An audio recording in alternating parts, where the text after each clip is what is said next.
Semoga Ustadz selalu sehat, amin. Diberkahi, amin. Dirahmati, amin.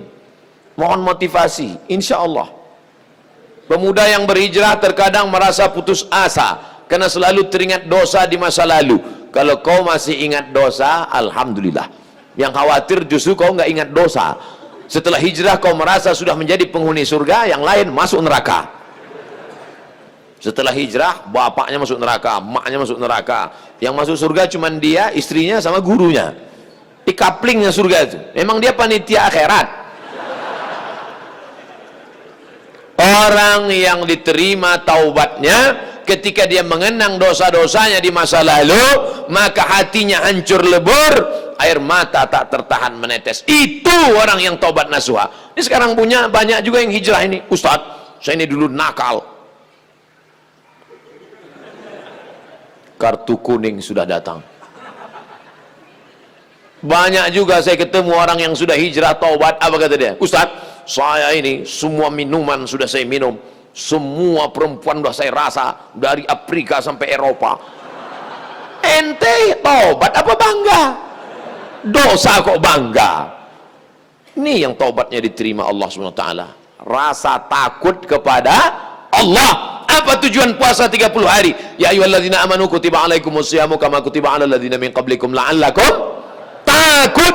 Wahai engkau saudaraku, engkau sudah punya rasa takut dalam hati. Dengan bekal takut inilah engkau akan masuk ke dalam surga Allah Subhanahu wa taala.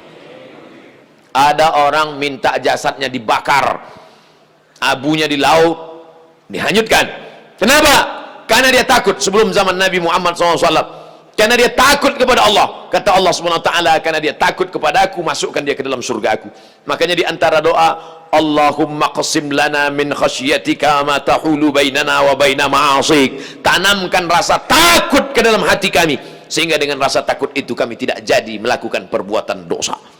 Pak Ustadz, tadi saya ke mall, terus tiba-tiba datang cewek ngasih nomor, dia ngajak saya jalan, terus tiba-tiba datang rasa takut saya, Pak Ustadz. Akhirnya saya nggak jadi jalan. Takut sama siapa? Sama suaminya. Jawab pertanyaan. Seringkali teman yang berbeda agama mengucapkan selamat ketika Idul Fitri. Bagaimana sikap kita untuk membalas hal seperti ini agar tidak dicap sebagai kelompok yang sempit dan fanatik buta? Sampaikan ke dia, brother, kau saudaraku satu bangsa dan setanah air. Aku tidak bisa mengucapkan selamat Natal, karena bagi kami Nabi Isa itu bukan Tuhan, dia adalah Nabi utusan Allah. Dan bagi kami dia tidak lahir tanggal 25 Desember. Kuharap kau tidak tersinggung dengan ini. Kalaupun kau tersinggung, ya nggak apa-apa. Saya punya sahabat tidak Islam, tapi saya sampai hari ini masih teman baik. Dan dia tidak tersinggung karena dia tahu keyakinan saya. Itulah makna persahabatan. Persahabatan itu seperti kepompong. Berawal dari ulat menjadi kupu-kupu. Persahabatan itu kan saling memahami, saling mengerti. Bukan kita mengorbankan akidah kita. Bukan berarti dia ucapkan Idul Fitri 1 Syawal, mohon maaf zahir dan batin, lalu kita balas dengan ucapan yang sama. Tapi di hari baik, di hari yang lain, saya tetap datang bersilaturahim. Saya tetap datang berkunjung ke rumahnya. Dia beri saya minuman kaleng. Dia tahu dalam akidah saya makan bekas makanan yang tidak halal tidak boleh. Dia kasih saya kue kotak. Dia kasih saya minuman kaleng. Kami saling menjaga sampai hari ini. Bukan berarti saya tidak punya kawan beda agama. Untuk masyarakat Indonesia yang beragam, bagaimana model bertetangga yang diajarkan Islam dalam menghadapi perbedaan keyakinan dan latar belakang etnis? Saya nyewa rumah ngontrak di Mesir di lantai bawah. Di atas namanya Baba Yosef Hana. Baba Yosef Hana, agamanya Kristen Ortodok. Saya bertetangga 2 tahun, dari tahun 2000 sampai 2002. 2002 bulan November pulang. Suatu ketika kami datang mengadu ke Baba Yosef. Baba Yosef, kami tidak sanggup lagi bayar uang sewa rumah. Karena Baba Yosef mengatakan sewa rumah mesti saya naikkan. Karena saya kena kanker. Saratan bahasa Arabnya, saya kena kanker nak, maka sewa rumah mau kami naikkan. Kalau Baba Yosef menaikkan sewa rumah, apa boleh buat, kami pindah dari rumah ini Baba Yosef. Kenapa? Karena kami juga lebih dahsyat kanker kantong kering. Tahun 98, 99, 2000 krisis moneter. Apa kata Bapak Yosef? Kalian jangan pindah, tetaplah di rumah ini. Setiap acara Pak Dubes datang, Bapak Yosef kami undang makan bersama, dan dia juga tetap baik dengan kami. Kami tahu kami berbeda, maka mengucapkan tidak assalamualaikum, tapi kalau ketemu sabahal khair, selamat pagi, sabahan nur, selamat siang, masa al khair, selamat petang, selamat malam. Kami saling menjaga. Apakah karena berbeda lalu kemudian kami berkumpul bersama? Ini tuan rumah beda agama, mari kita siapkan pisau dapur, kita bunuh dia malam-malam. Wala ana abidum ma'abattum wala antum abiduna ma'abud lakum dinukum waliyadin. Kami tetap bisa bekerja sama. Di Indonesia, tetangga dekat rumah saya non muslim, kami bertetangga, tidak pernah konflik sampai hari ini. Mereka saya khawatir yang ribut-ribut di internet ini yang nggak bertetangga malah ribut. Manusia gagal paham. Kalau ada orang gagal paham, kita kasih paham, insya Allah dia paham. Yang jadi masalah ini, ada orang-orang yang cari makannya dari gagal paham. Kalau nggak gagal paham, nggak makan. Bahaya ini manusia. Mesti dibina. Kalau tidak bisa dibina, dibinasakan. Bagaimana hukumnya mengambil uang suami tanpa persetujuan suami untuk ditabungkan demi kepentingan rumah tangga? Ini namanya gerakan ibu-ibu kreatif. Ketika Nabi Muhammad SAW sedang duduk di atas bukit Sofa pada tahun 8 Hijrah, rekonsiliasi kota Makkah, Nabi pulang ke kota Makkah. Maka ketika Nabi sedang duduk, datang seorang perempuan. Nama perempuan itu Hindun. Dia tutup wajahnya karena dia malu kepada Nabi. Hindunlah dulu yang mengunyah jantung Hamzah karena dendam kesuma. Lalu Hindun berkata, suamiku inna Aba Sufyan rajulun syahih. Wahai Rasulullah, suamiku itu Abu Sufyan orangnya pelit, medit, kedekut, bakhil. Apa lagi? Bapak Ibu hafal seterusnya. Apa kata Nabi SAW? Ambillah uang dia selama untuk mencukupi kebutuhan engkau dan anak-anakmu. Ini kabar gembira bagi ibu-ibu sekalian. Tapi ingat, mencukupi. Nah, standar di Bandung saya tidak tahu berapa keperluan, karena beda harga makanan di Bandung dengan di Riau. Kalau di Bandung ini standarnya 3 juta, tiba-tiba si bapak cuma ngasih 1 juta, ibu boleh ambil 2 juta lagi. Sambutan yang luar biasa. Mana dalilnya? Itu ayat bapak bapak baca waktu akad. Wa ashiruhunna bil ma'ruf. Bergawilah mereka dengan ma'ruf. Ma'ruf diambil dari kata urf. Urf artinya tradisi setempat. Dasar pengambilan hukum dalam Islam ada 10. Quran, hadis, ijma', qiyas, syar'u man qablana, saddu zara'i, qaulus sahabi, istihsan, istishab. Urf. Urf artinya standar umum di kota Bandung berapa. Kalau umumnya di Bandung ini 5 juta, ternyata selama ini dia kasih 2, berarti ibu bisa ambil 3 menurut standar dan ketentuan berlaku. Tapi lebih dari ini tanggung dosanya, saya nggak ikut-ikutan. Saya nggak mau nanti terhalang masuk surga gara-gara ini. Abdul Somad masuk Jannatul Firdaus. Begitu udah mau masuk, datang bapak-bapak dari Bandung nuntut. Wah, saya nggak mau gara-gara ini. Di lingkungan tempat tinggal ada anak yatim. Kita insya Allah bersedekah. Tapi di saat ada keluarga yang sangat butuh bantuan, gimana Pak Ustadz? Wal jari dzil qurba wal jaril junubi. Ada tetangga tapi nggak kerabat, tapi ada tetangga dan ada hubungan kerabat keluarga, maka yang didahulukan adalah yang ada hubungan kerabat. Itu kaidahnya. Baik dalam hal membantu maupun dalam hal pergi kondangan. Undangan hari Ahad ada 5. Bagaimana kita menyusun skala prioritasnya? Yang pertama tetangga kerabat. Habis itu tetangga tidak kerabat. Habis itu teman sekantor. Ring 1, ring 2 gitu. Dalam hal ini boleh nepotisme. Sekarang orang enggak, kalau ada undangan 5, yang pertama pejabat, orang kaya, tetangga yang miskin enggak punya apa-apa, yang kira-kira cuma makan sayur sama telur ayam. Ini enggak benar. Oleh sebab itu dalam hal membantu dulu keluarga. Tapi sekarang orang lebih mau bantu orang lain daripada bantu keluarga. Kenapa kamu lebih mau bantu orang lain daripada keluarga? Kalau bantu orang lain pujiannya melambung. Kalau bantu keluarga, masa cuma ngasih segini? Oleh sebab itu maka setiap keluarga membantu keluarganya skala prioritas, tapi setelah itu tetap membantu fakir miskin, anak yatim. Ara'aital ladzi yukadzibu biddin? Tahukah kamu siapa itu orang yang mendustakan agama? Orang yang mendustakan agama bukan orang sekuler liberal.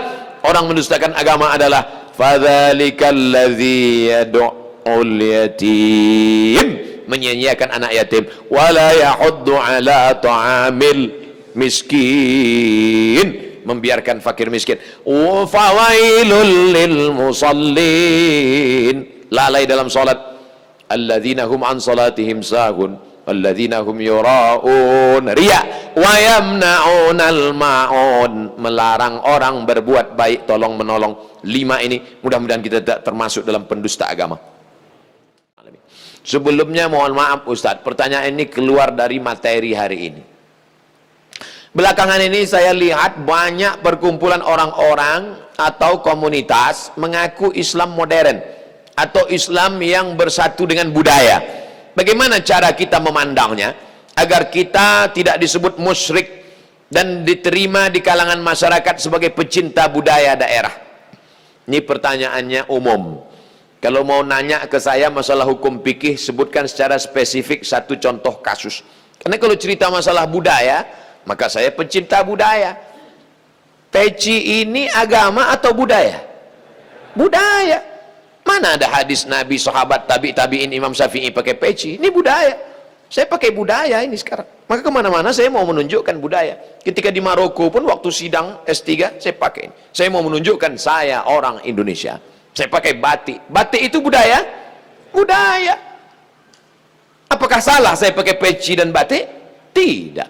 Ada juga orang mengatakan, jangan pakai batik gambar burung, nggak boleh dibawa sholat. Kenapa? Karena dalam burung itu ada tai. Gimana ceritanya? Saya yang bodoh apa dia yang pintar? Selama budaya itu tidak mengandung unsur kemusyrikan, merusak akidah, maka ada syarat dan ketentuan berlaku. Wala ana abidum ma'abattum wala antum abiduna ma'abud lakum dinukum waliyadin. Karpet ini agama atau budaya? Budaya. Karpet ini budaya. Masjid Nabawi yang asli nggak ada karpetnya, ini berapa kali budaya. Ini lagi membuat bunga-bunganya, ini budaya semua nih, bunganya mati lagi. Oleh sebab itu maka bahkan masjid kita pun banyak budaya.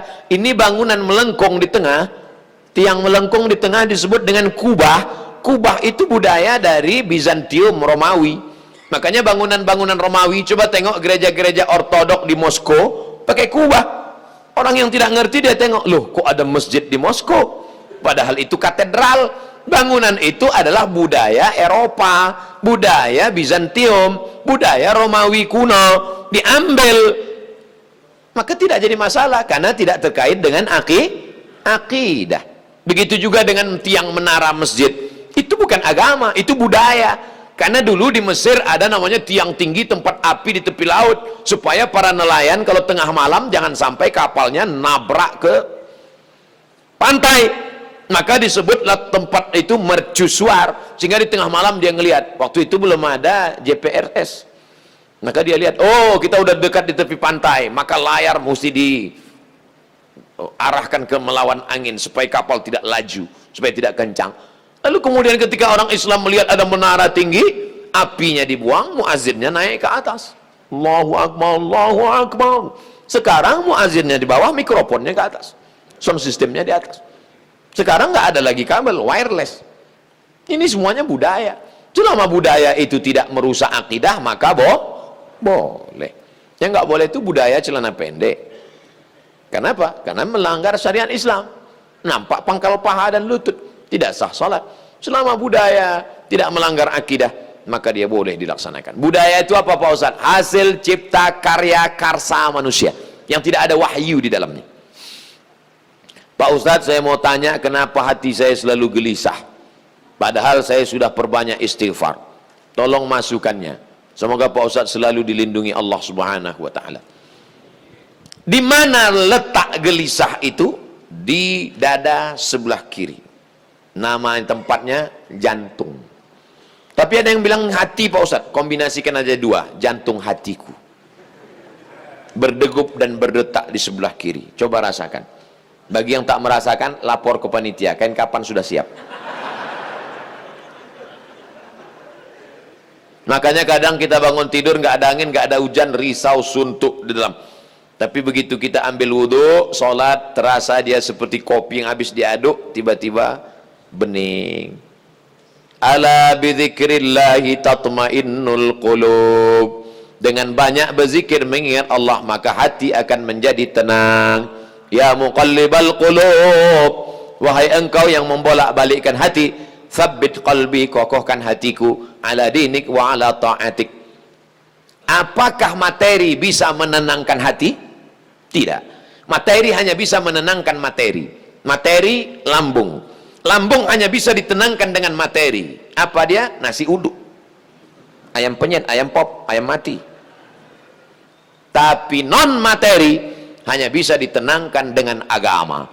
Makanya orang-orang ateis yang tidak beragama, hidupnya sempit. Kata Allah, ka'annama yas'adu fis sama, seperti terbang. Kita kalau naik pesawat, terbang, take off, itu dada terasa sempit. Begitulah orang yang tidak berserah diri kepada Allah, sempit. Akhirnya mereka mencari ketenangan kemana? Sabu-sabu, pil anjing gila, sakau, penjara, kalau ketangkap BNN, mati. Angka bunuh diri terbesar di dunia bukan di Republik Indonesia, bukan di Asia, tapi justru di Eropa dan Amerika, karena mereka meninggalkan agama. Stres, depresi, mobil mewah tapi nggak bisa tidur malam, jam 2 malam stres, depresi. Makan obat tidur, tidur, bangun tidur, stres lagi, bangun tidur, tidur, mati. Sementara kita tenang. Begitu datang ke masjid, duduk, ngelihat muka ustadz, tertidur. Panitia penutup, bangun. Fabi ayyi ala'i rabbikuma tukadziban. Nikmat tidur apalagi yang kau dustakan? Orang barat setengah mati makan pil tidur supaya bisa tidur. Nama penyakitnya insomnia.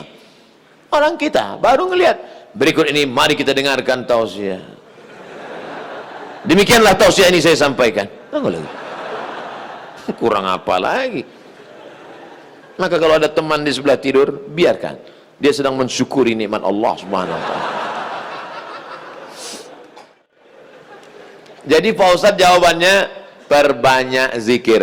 Siapa yang bersolawat 1 kali 1 hari 1000 kali, maka sebelum mati dia melihat tempatnya dalam surga. Siapa yang meriwayatkan itu? Ditulis oleh Syekh Ali Jum'ah, mufti Mesir. Diriwayatkannya dari beberapa riwayat kitab-kitab sahih.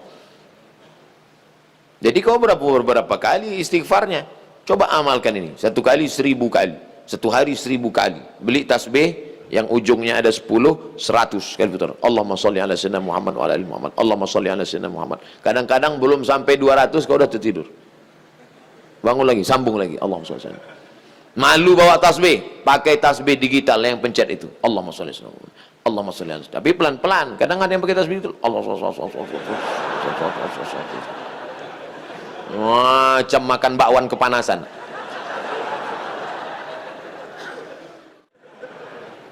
Ustadz, ibu saya meninggal seminggu yang lalu. Ibu saya meninggal hari Jumat ini 11 Rajab setahun yang lalu. Sampai hari ini belum hilang sakitnya. Apalagi kalau seminggu yang lalu. Saya mohon doanya agar ibu saya ditempatkan di tempat terbaik di sisi Allah. Nanti di akhir majelis, bukan hanya ibu engkau saudaraku, ibu kita semua. Dulu makin berjalan hari itu makin lama dia makin berkurang. Di antara yang menenangkan hati ini adalah banyak-banyak berkirim doa. Habis setiap solat, Allahumma firlaha warhamha wa'afiha wa'afu anha. Kalau kau sanggup baca sekhatam Quran, bacakan sekhatam. Tak sanggup sekhatam, baca Yasin. Tak sanggup Yasin, baca Fatihah. Fatihah tak juga sanggup, parah kali. Habis itu pula, kalau kau ada duit gaji sedekah, belikan beras 10 kilo, sarden, ikan, kumpul, masukkan ke kresek, serahkan ke anak yatim.